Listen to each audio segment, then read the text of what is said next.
This is my very lovely assistant for this very first CareCollab. That doesn't make sense, does it? Hi there, this is Izzy, and this is my first CareCollab. It's a CareCollab organised by Ninja Orchids, and both Ninja Orchids and Plants and Other Things are collaborating with me today.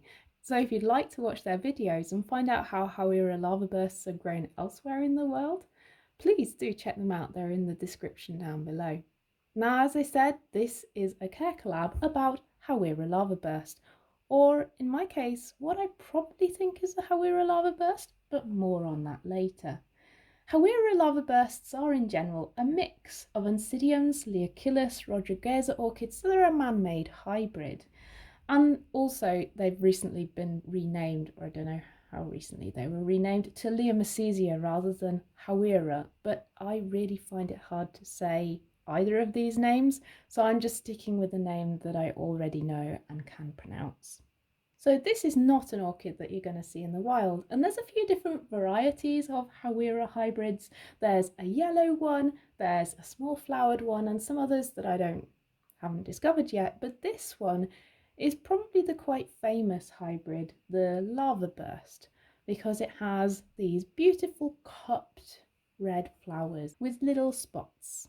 Now, I said this is probably a Howeara lava burst, and I need to go into a little bit of the backstory to explain why I say probably and why there's no label on this plant. So I got this plant in a grocery store in France about 5 years ago, and at the time it didn't come with any label whatsoever. So to all intents and purposes, this is a no ID. That's why there's no label on it. I wouldn't want to mislead someone later. But I was having difficulty getting this plant to flower and getting it to grow happily. And so at some point I did some research to try and find out what it was.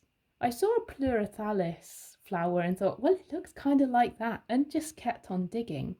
And through some time and some research, I came across the Howeara lava burst. So the Howeara lava burst had the right flower shape and sort of the right stature, although I find it really hard to tell actually how big an orchid is from photos online. And the other thing is, orchid sizes can change with growth conditions. So I really went on the flowers. Now, that's not to say that this is not a Howeara lava burst, it's just to say I don't have the official name, and therefore it will forever be officially a no ID, because I'd never want someone to pick up this orchid and accidentally breed with it and think it's a pure Howeara lava burst. But when it came to care, this was really useful, because as I said, this orchid hadn't flowered for me in years. When I got it, it just had one small pseudo bulb at the back and a flower spike. Now that should have rung alarm bells, shouldn't it? No orchid with a single pseudo bulb should be flowering like that.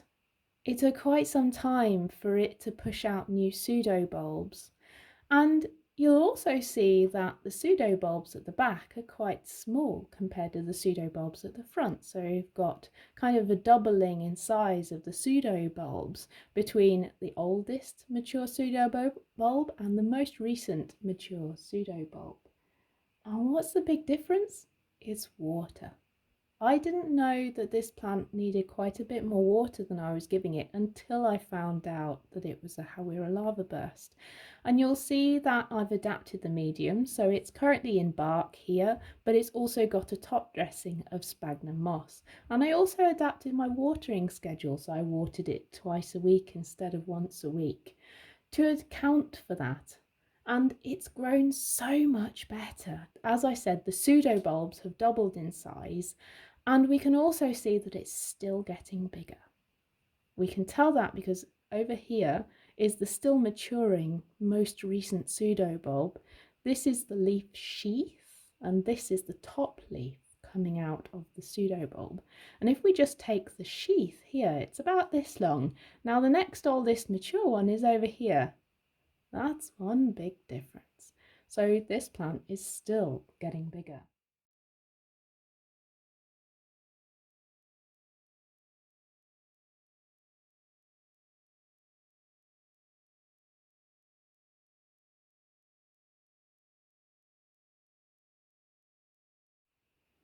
We can see that it's got a general oncidium growth habit, so it's got pseudobulbs along a creeping rhizome, quite thin roots, so there's not a lot of storage going on here, and that's fairly normal for oncidium. It's going to store all that energy in those bulbs. How does the care of this compare to my other orchids? Well, I give it slightly lower light levels than I give some of the other orchids. So I keep it with my Neophoenicias sometimes, or I move it around to the lower light levels on my shelving.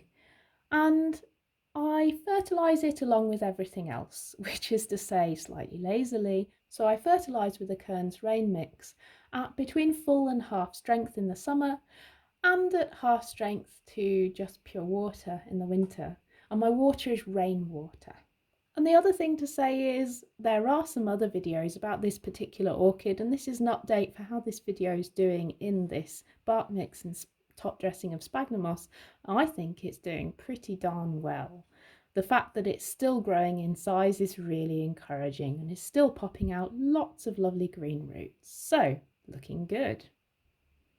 So thanks ever so much to Plants and Other Things and Ninja Orchids. I'm looking forward to seeing how they look after their Howeara larva bursts. And if you're a content creator, you can get involved in CareCollab too. Just send us a message. Thanks ever so much for watching. If you like this video, give it a like. If you'd like to hear more, just subscribe to the channel. And that's it from me. Bye for now. Well, we have to leave. Orchid, you're going to have to go back on the shelf for today.